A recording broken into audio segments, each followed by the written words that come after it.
CBN. Cerveja de conteúdo.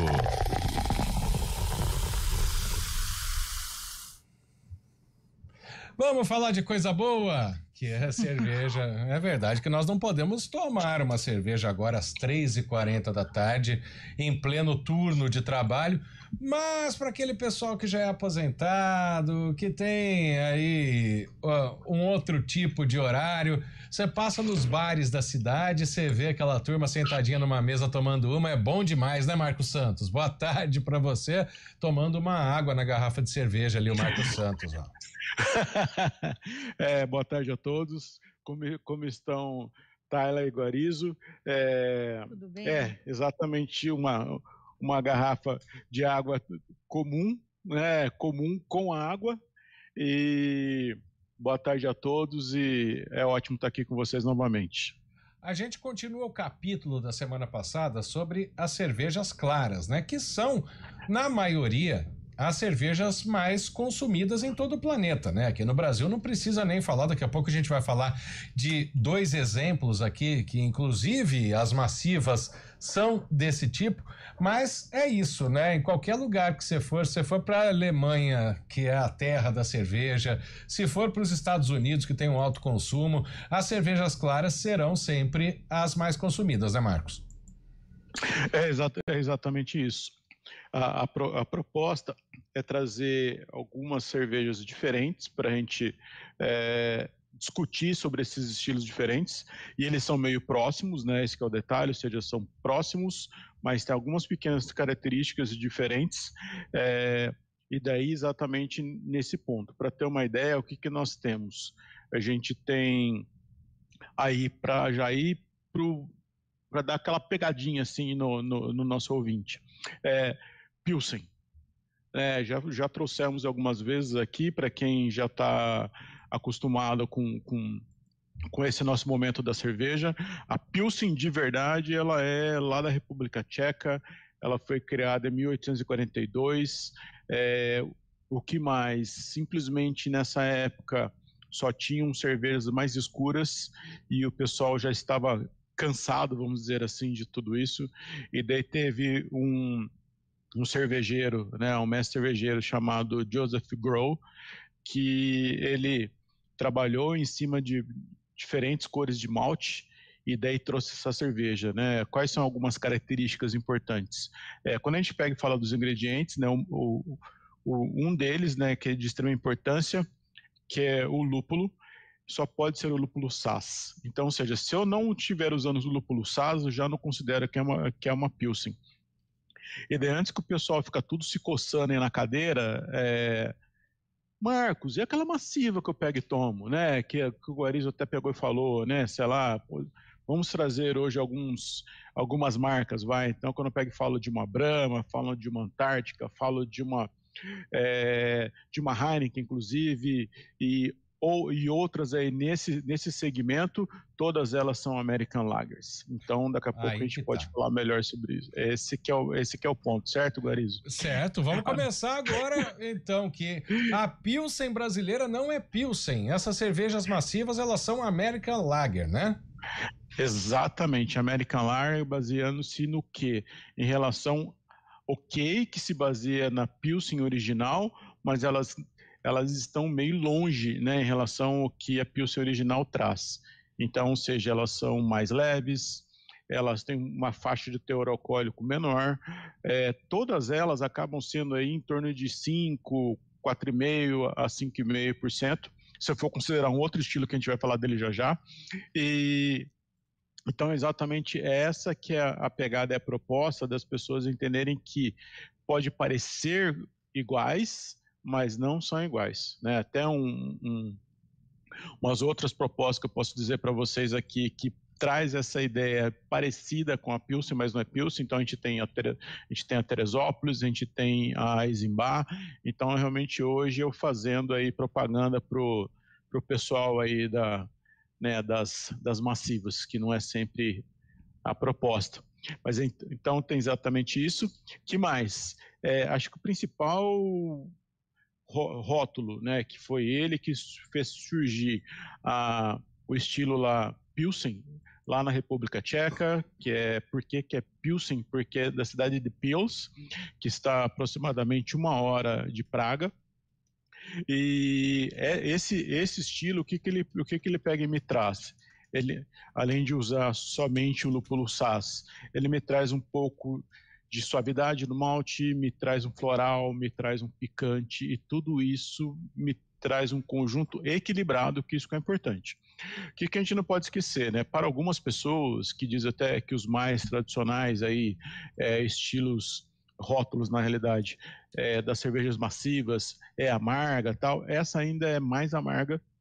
Ela tem geralmente, dependendo do rótulo, entre 20 e 30 níveis de amargor que a gente pega e fala, né, que é o IBU ou IBU, e então é nesse sentido de eu ter essa diferença para esse tipo de cerveja, né? Pode falar. Oi, Marcos, e a cerveja duplo malte, né, ela se enquadra aí também nisso tudo que você está explicando, como que ela é feita? Verdade, Tyler. Então, a cerveja duplo malte, ela é também uma American Lager. A diferença só que o que acontece com ela, ela traz 2 tipos de malte na minha receita, né? Então, ao invés de eu usar um único tipo de malte, que tem alguns estilos que usam apenas um tipo de malte, essa me traz 2 tipos de malte. Agora, o que é importante eu pegar e deixar claro para os nossos ouvintes? Que é interessante a jogada que a marca em questão aí fez, mas geralmente qualquer estilo básico, eu vou ter aí uns três modos diferentes para pegar e gerar minha cerveja, entendeu? Então, esse que é o ponto de se salientar aí, tá? Mas é isso aí, a duplo malte, ela foi batizada como duplo malte, mas ela não deixa de ser uma cerveja massiva, ela não deixa de ser uma American Lager. A gente pode chamar de diferente, de tipo American Premium Lager, mas continua sendo uma American Lager. Tá bom? Agora, já que você falou marca, a gente sabe que as massivas, elas são mais consideradas, né, mais fraca, com teor alcoólico menor e tal, e chama a atenção que você citou a verdinha, a Heineken. Ela é considerada Pilsen no Brasil porque ela tem um sabor mais amargo em relação às outras massivas, né? A Pilsen, a Heineken, ela entra na mesma ideia do que acontece com a duplo malte, ou seja, ela é uma American Premium Lager, né? Ela tem um pouquinho mais de amargor, tem as suas características específicas, mas ela não deixou de ser uma cerveja massiva, ela não deixou de ser uma American Lager, tá? Mas o que eu poderia até te dizer, na hora que a gente fala em relação as cervejas massivas, massiva inclusive, hein? No Brasil ela é massiva porque ela é produzida por uma grande rede aí, que é a Spaten, ou simplesmente pronunciando a Spaten, e a Spaten ela é uma Munich Helles. Ou seja, qual que é a diferença, né? Ou seja, também é uma cerveja clara, também dourada, mas com um pouquinho menos de amargor do que uma Pilsen tcheca, que um rótulo de exemplo seria a Pilsner Urquell. Eu trago exatamente comparativos quando eu pego e falo de uma Spaten, que a gente encontra agora facilmente no mercado, quando eu pego e falo de uma Paulana, de uma HB original, essas cervejas elas são mais leves, elas têm um teor alcoólico aproximadamente o mesmo. Eu encontro aí os rótulos da Spaten tem 5,4 ou 5,5, então é um pouquinho mais alcoólica. A indicação de serviço, né? Ou seja, o quanto gelada, isso é importante. No caso da Spaten, sugere que seja de 0 a 4, para vocês terem uma ideia. Quando a gente pega e fala de uma Urquell, eu já estou falando isso, de 4 a 7. 4 a 7 é uma temperatura média aí de qualquer geladeira domiciliar, né? Então essa que são talvez umas propostas diferentes, né? E se for para a gente continuar nessa linha em relação à temperatura de serviço, quando eu pego e falo das nossas massivas, o esperado é o mais próximo de 0 possível. Exato, por isso que a gente põe no congelador, né? Exatamente, a gente põe no congelador. Não tem cervejeira, claro. Isso, você põe no congelador. Não vamos nem entrar muito agora nos critérios aqui em relação ao quanto eu devo ou não deixar elas tombadas. Isso fica para um outro momento, né, para a gente pegar e discutir sobre armazenamento. E então é exatamente essa proposta de a gente saber, de a gente pegar e trabalhar de formas diferenciadas em relação aos rótulos possíveis. São cervejas próximas, mais diferentes.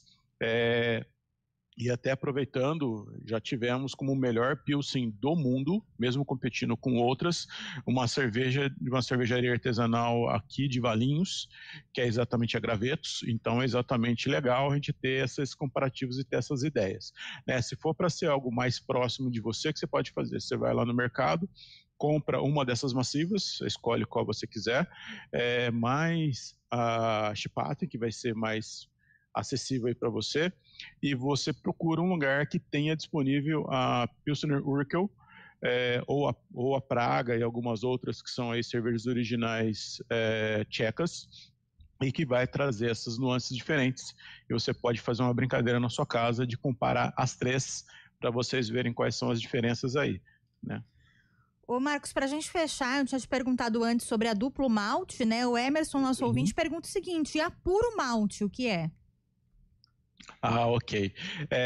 A puro malte é quando você trabalha apenas com maltes, porque eu tenho a possibilidade de trabalhar minha cerveja com cereais não maltados ou não malteados, como preferir dizer, e a nossa lei permite que 45% seja aplicado de cereais não maltados, que é exatamente milho ou arroz, né? Vai depender da opção de cada um, e é assim que a gente pega e funciona. Então vamos pensar assim, quando eu pego e falo que é um American Lager, ela vai aí os cereais não maltados. Então até 45% você põe o quanto você acha que é o ideal no seu caso, e o custo da sua receita final. Se eu não tiver a presença de a Heineken, ela é uma puro malte, sempre foi. E para terminar, o Pércio pergunta da Serra Malte, que tem malte até no nome.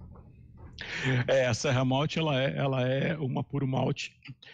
Também sempre foi, desde lá do início. Há alguns rótulos aí que pertencem à família Ambev, que mudou um pouquinho e voltou porque viram que não compensava. Tá? Mas é isso que eu tenho para dizer para todos nós. Perfeito, Marcos Santos, sommelier de cerveja, dando mais uma aula pra gente aqui no Cerveja de Conteúdo. Deixa eu pegar o nome do nosso ouvinte aqui, que a mensagem dele é muito boa. Essa reportagem, esse horário, essa coluna no caso, não dá para esperar até às 6 para tomar uma gelada, não. É o Marcos de Indaiatuba, mas vai só abrindo o apetite, né, Marcos? É isso, né? É para já te dar uma inspiração, né? Para na hora que chegar às 18 horas, você poder pegar e degustar a sua cerveja aí tranquilamente. Essa que é a ideia, essa é a proposta. No meu caso, depois das 20 só, mas tá tudo certo. Obrigado. No meu caso, se não for dando aula, só depois das 22h30. Vixe, aí vai mais longe ainda. Um abraço, Marcos Santos. Abraço, pessoal, saúde sempre e nos vemos semana que vem. Até semana que vem. Agora 3h53.